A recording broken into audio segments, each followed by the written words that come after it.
Paraguay plan B, Paraguay migrasie, ekologiese, organiese konstruksie, houthuise. Ek het hierdie houthuis in 2023 gebou. Ons doen nou 'n bietjie maintenance op die huis. My naam is Corno Pinar. Ek het Paraguay toe geëmigreer in 1991. Dit is nou 34 jaar wat ek hier bly.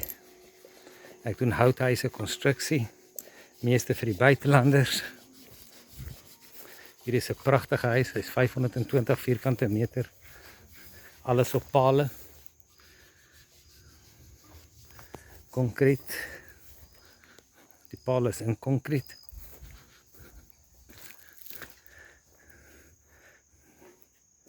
Natieve hout van Paraguay, Lapacho. Die dek is Lapacho. Hierdie handreëling is Grupa IT. Die balke is Grupa I. Daar het ek eucalyptuspale, geïmpregneerde eucalyptuspale.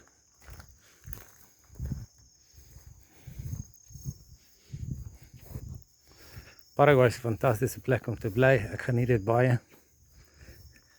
Ek is nie 'n boer nie, maar ek doen konstruksie, ek doen akademiese konstruksie.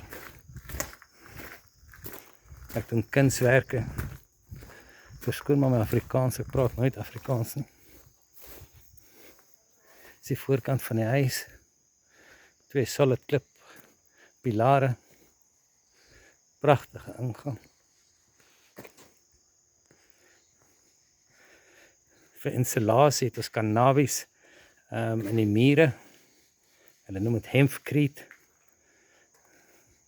Dit is basies konkreet wat gemaak is van marijuana. In die mure het ek 20 cm van die hempcrete. En die vloer is daar 7 cm. En die dak het ek 15 cm. Al die deure is betrewee hout. Dit 'n dubbel glas met argon gas tussen die 2 glase, laat daar geen hitte of koue kan deurkom nie, ook nie geraas nie.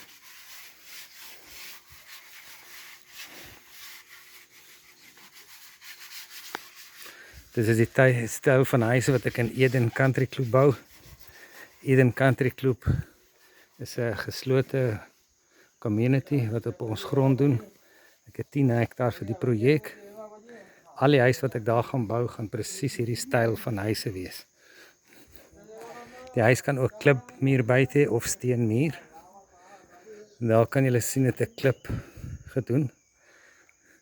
Ek sit sementplate, sement, hulle noem dit die fibrosemento, onder die klip teen die hout vasgeskroef. En dan sit ons die klip bo op die sement sheets.